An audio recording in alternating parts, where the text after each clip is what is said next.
Good day. Controversy is a very interesting concept. Basically, you have a game, movie, book, or event that everybody knows about and can be considered bad. And as such, multiple stories, multiple fabrications are created surrounding it. Getting to the heart of the matter is somewhat difficult, and finding the truth is also somewhat difficult as well.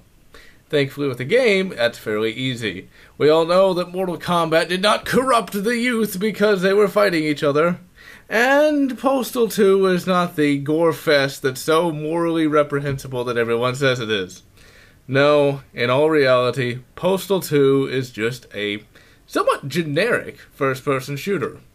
Now let's take a look at what Postal 2 is and what Postal 2 isn't. Postal 2 is supposed to be a game where it's as violent as you are.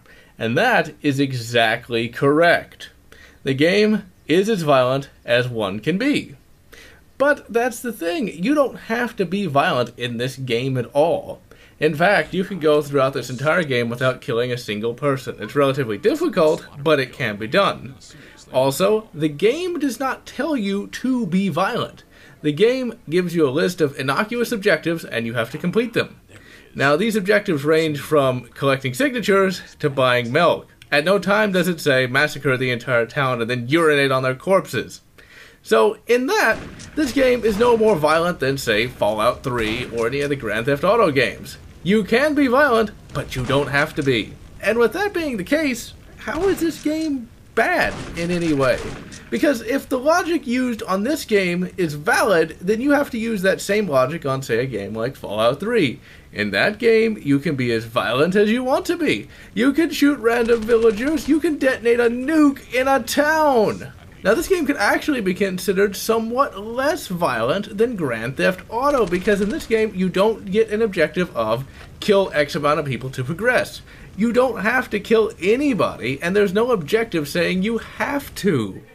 So, why doesn't Grand Theft Auto... Oh wait, it kind of already does. So why does Postal 2 get all the hate? But anyway, there are a few generic FPS enemies in this game. For example, there's a bunch of crazy protesters that will get out guns and try to kill you. For either A, reading books, or B, working at a game company. That's not really morally ambiguous. It's just a bunch of crazy people coming after you with guns. And you can either A, run away, or B, fight it out. And for the sake of this review, it's a lot more entertaining to see me shoot random people than just run away. But you very well can. Just kidding.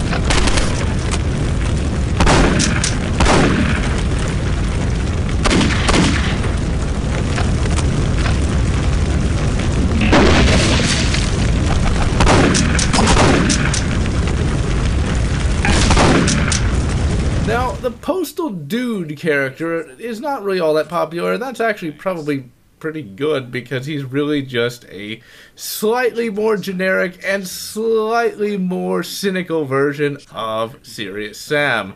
In fact, I'd go as far to say he's kind of a more lamer version of Serious Sam. Postal 2 is an interesting game. It's not all that amazing or groundbreaking or anything like that, just interesting. It's a game that basically gives you all the powers of a first-person hero put into a slightly realistic world.